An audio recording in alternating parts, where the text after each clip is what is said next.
Hey everyone, and welcome back to another episode of I Choose Love. I am Nikki Ann, your host, and this is our second episode. I actually survived the first, so I'm thinking that we'll have many more to come.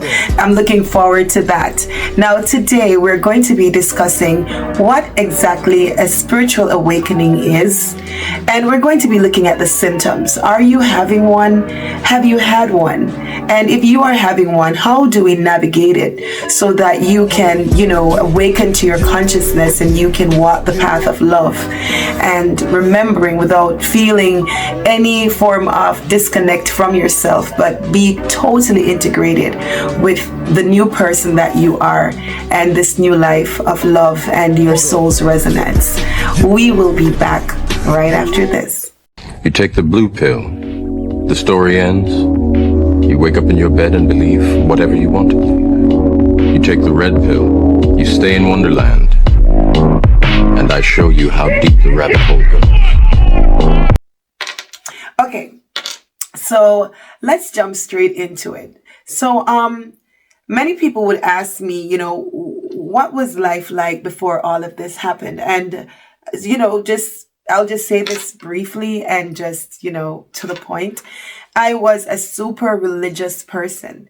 And doing this podcast is like I am coming out as someone who was gay. It would be like the same thing, that same kind of shock to everyone because everyone knew that I was the first to send everyone to hell on a daily basis.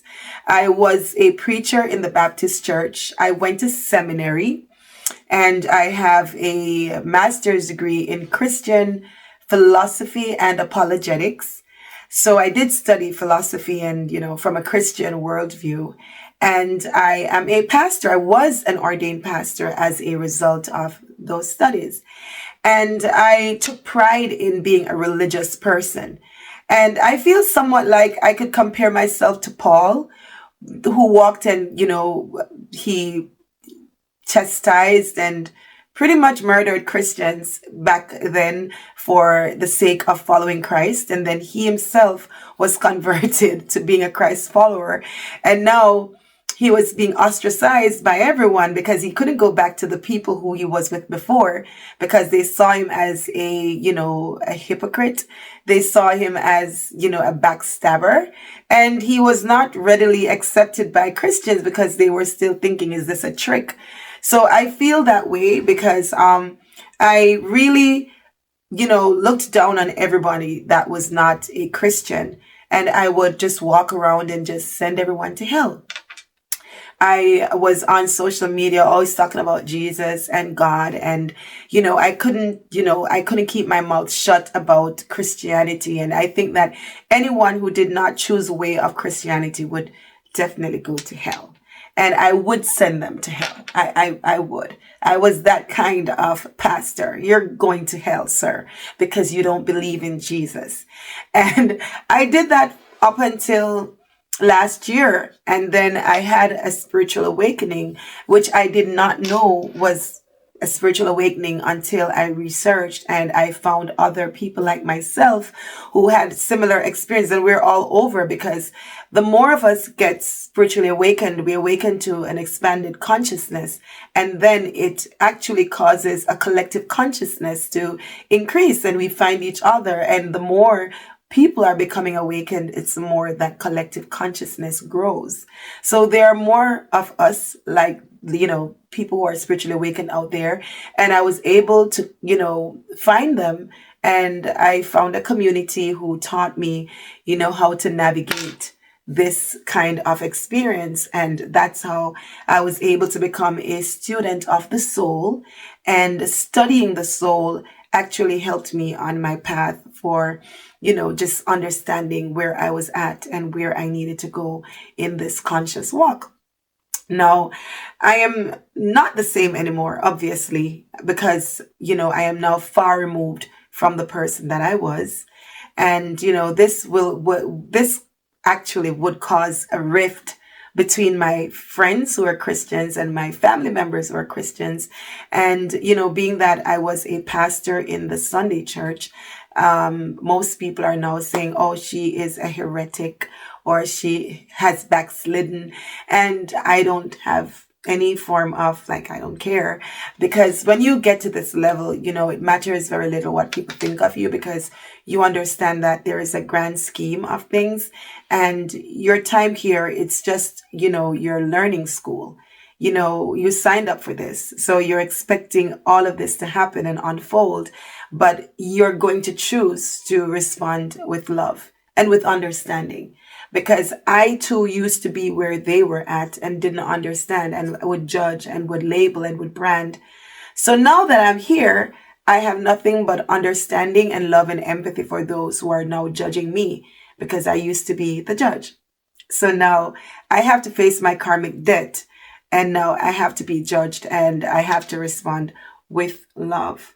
Now, I just want to share with you a little bit about an epiphany that I had that really brought me into this life. This experience changed my life forever. There was no going back after this. It reminded me of that movie, The Matrix, told to take the red pill or the blue pill, and he chose the red pill. And for me, I did choose the red pill. And when you get spiritually awakened, there's no going back. You cannot go back to what you knew, because you know that what you knew was not real. It was programmed. You were sleeping.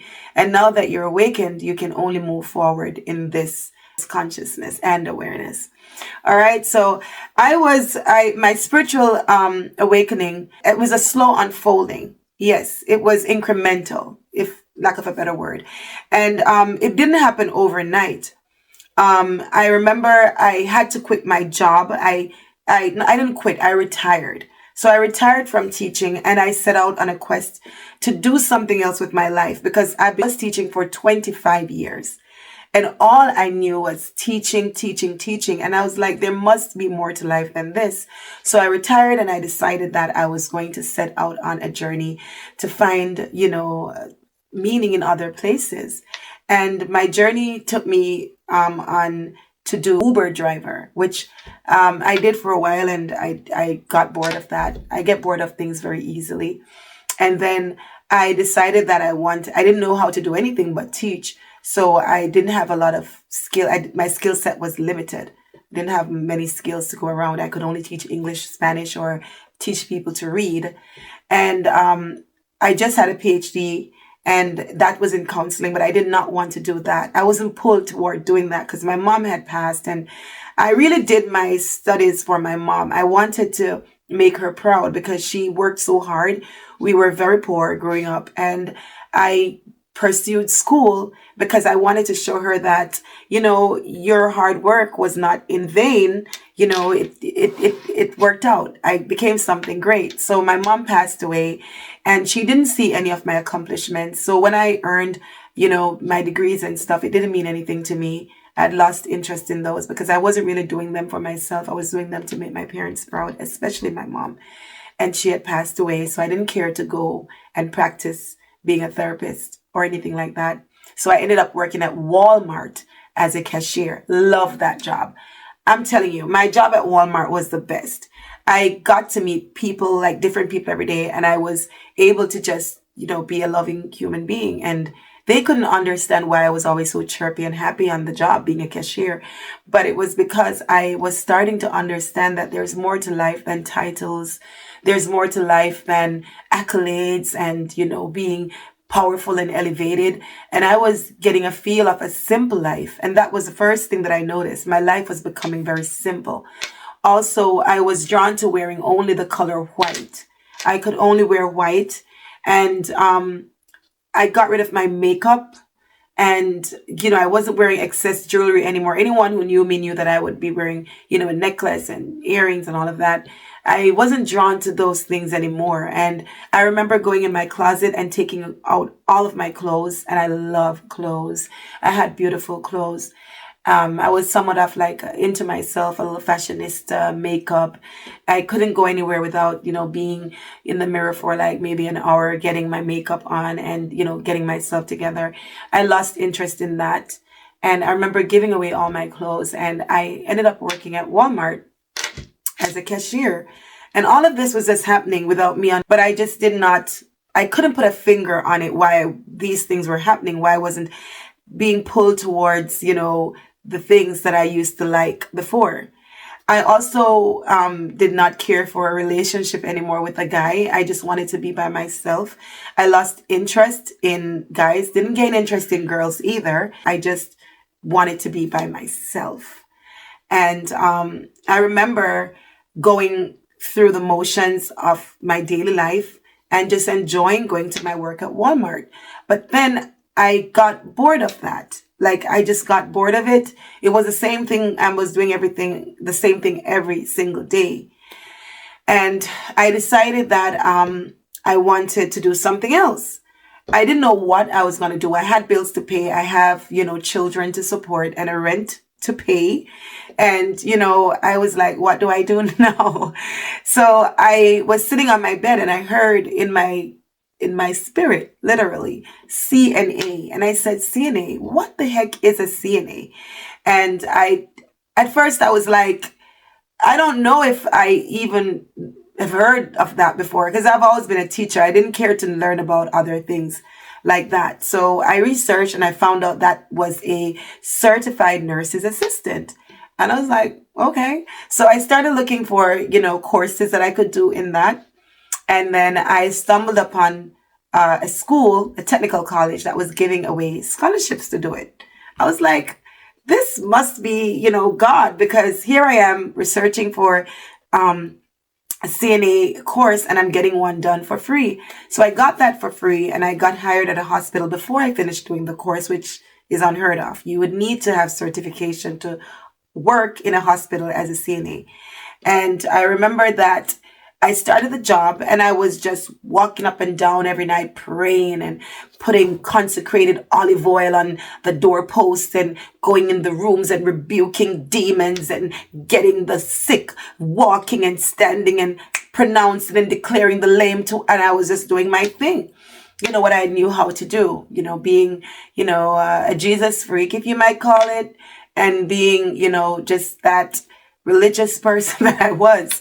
And I remember at one point, the hospital number went down very, very low to the point where they were sending home nurses because there were no patients to look after. And I was like, yes, the blood of Jesus has rushed into this hospital and everybody's being healed. So I was on a roll.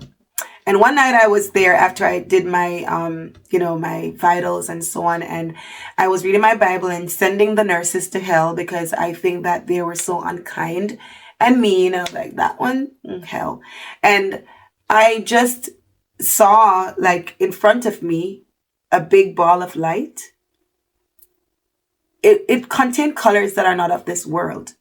I cannot describe the colors that I saw, but I know it was a huge ball of light that was the backdrop was darkness, and I saw a small, like a hand fist, like a fist, like a size of a fist coming from that huge ball of light.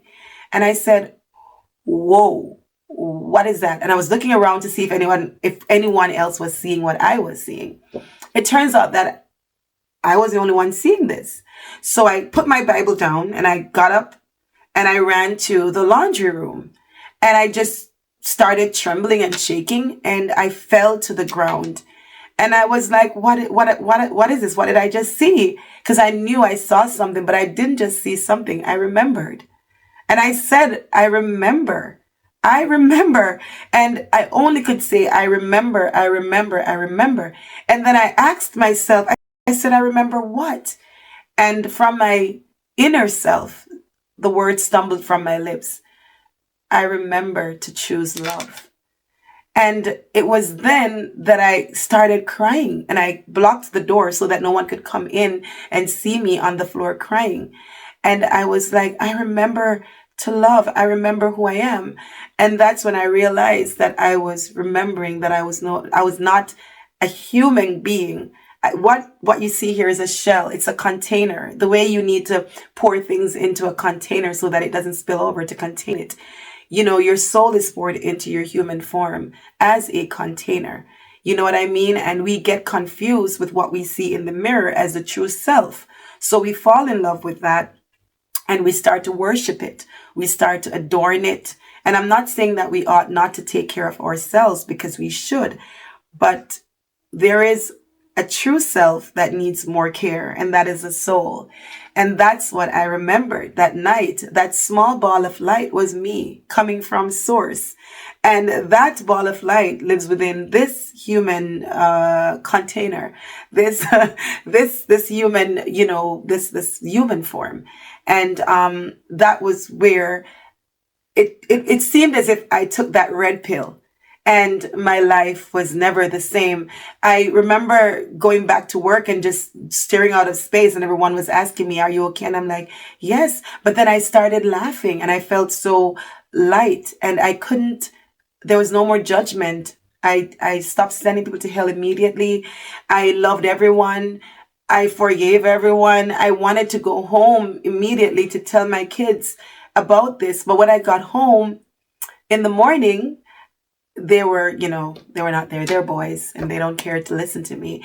But I got up, I slept, and then I got up and I wanted to be in the sun. These were just things that I experienced. I wanted nothing but the sun. I wanted to be, planting. I wanted to grow things. I wanted to cook. I wanted to create. I had to spend at least 2 hours sitting in the sun every single day. It was as if the sun was calling me. And I had to go outside barefooted and walk around and feel the earth under my feet. These were things that I would have never done. Me, no ma'am.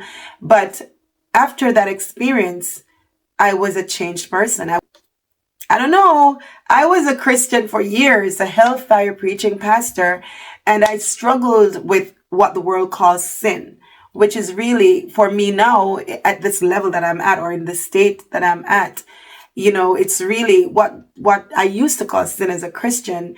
I now understand it to be, a personality far removed from their soul. And, the sin that I struggled with as a Christian, I didn't struggle with them now, because I was aware of what I was doing. I could see when I'm being mean. It's like I became an observer of myself. So I no longer wrestled with lust or wrestled with lying or anything that I would have done before.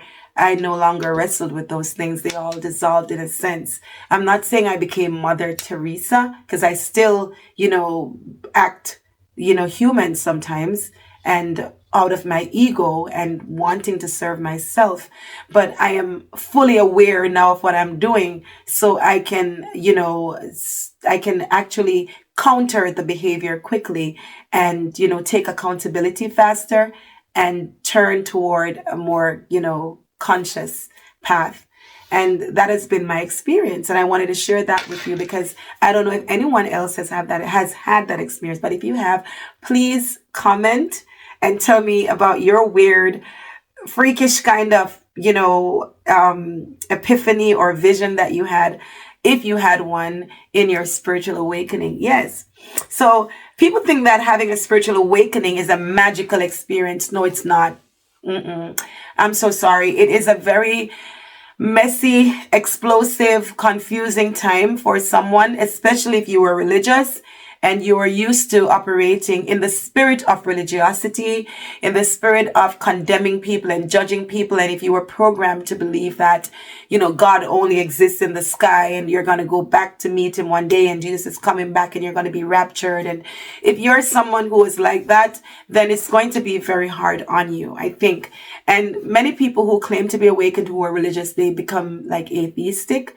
That didn't happen to me. I actually just love people. I don't understand why, someone would start hating people if you had a spiritual awakening. Because if you do have a spiritual awakening, you're awakened to love and nothing else. I'm sorry.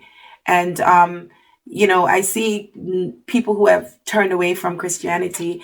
They spew venom at religion and, they say all manner of bad stuff about religious people.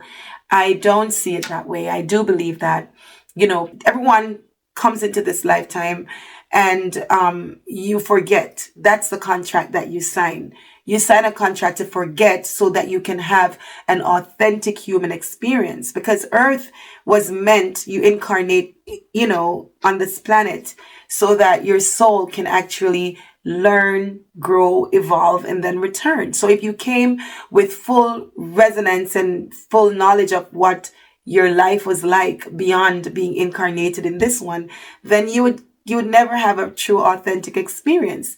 So for me, when I got to understand this, I didn't feel like hating or cursing out Christians, because I now understood that, if you are at this stage in your conscious walk, then you can only love, because you are the embodiment of love within, because you carry a soul which is a part of the source, the divine.